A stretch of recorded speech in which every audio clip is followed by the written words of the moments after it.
What's up, YouTube? Capital G here. Another Ritual Revolution duel for you guys to check out. I actually think that rituals are incredibly close to becoming meta relevant again. Not like Necros level where they're the favorites to win every tournament that they enter, but I'm talking about definitely being able to like top 8 of regionals. And I think that it all has to do with the incantation archetype. The fact is, a lot of people are just taking like every ritual archetype over the last 5 years, just throwing 15 incantation cards in there and saying, well, it actually works now. And the crazy thing is, it does actually work. But then when you add other things like Mega Zaborg and all these other cards, and really the fact that like all of these ritual cards kind of work together because of the new incantation spell that can ritual summon like any archetype, any ritual archetype monster, it definitely is looking incredibly promising. So this is just another one of those duels facing off against one of my favorite decks, Utopia. The only reason this deck I gave up on it was because of Master Rule 4, dude. Utopia and Master Rule 3 was so fucking fun.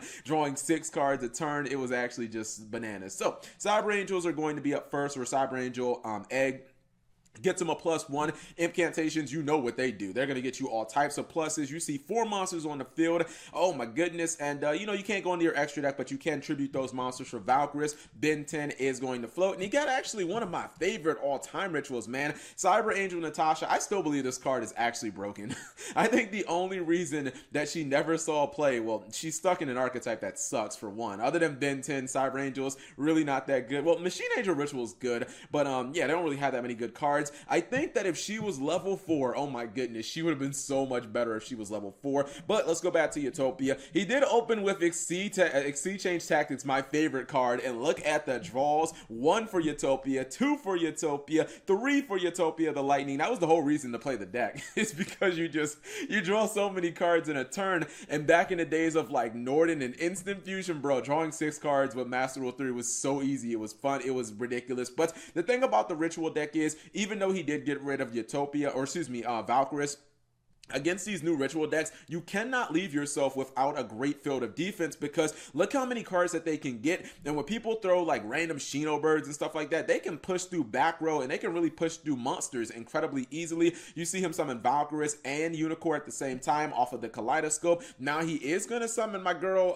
the Cyber Angel Natasha, and then he actually gives her up for a copy of Trishula. When Trishula hits the field, you know things are getting real. But check this out. This is my favorite part of her effect. She can summon herself back from the graveyard by banishing another Cyber Angel. He did use Benton earlier in the duel, and now not only does she come back, but she says, give me that fucking Utopia, and she lets you gain life points, dude. Cyber Angel, like Natasha, is just such a ridiculous card. When you think about being able to summon her back from the graveyard, getting a snatch steal on your opponent's monster, and then having her gain life points as well as being able to stop attacks. Like, she is really the pure, or she is the like full package, to be honest, when it comes to ritual monsters. It's just such a shame that they made her an odd level monster. If they would have made her level 4, I promise you'd see way more of her in like ritual decks. But obviously the OTK is real, and sorry, but that little damage juggler is not enough to stop. That's not enough to stop all of this damage. Even though she doesn't bring that much damage to the table, when you take your opponent's monster, it definitely does. I want to show you guys the deck really quickly because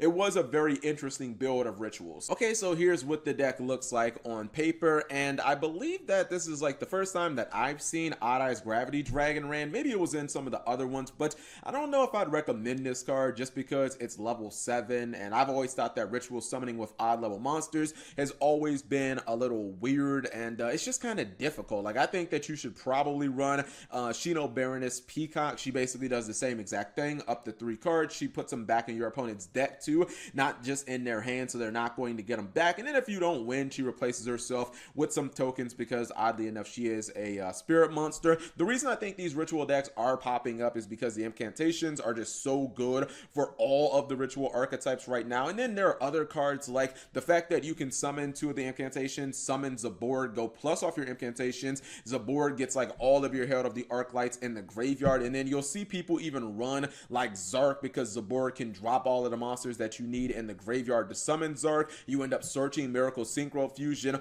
off of Predaplant, Chimera Rafflesia. So these are all kind of like, you know, 1-card win buttons in rituals, and rituals right now just have so many ways of making advantage. I kind of feel like it's going to reach a boiling point where they end up being, you know, part of the competitive meta. Now, obviously, there are things, as I've said in the past, anti-spell fragrance and D-barrier that shut the entire mechanic down. But, you know, it's not like they didn't have to deal with anti-spell fragrance during the Necroz era. It's not like they haven't dealt with some of these problems before. D-Barrier, maybe not so much. That might be just a hard counter that hopefully you got, you know, Red Reboot or something like that. But I feel like the future is bright for Rituals.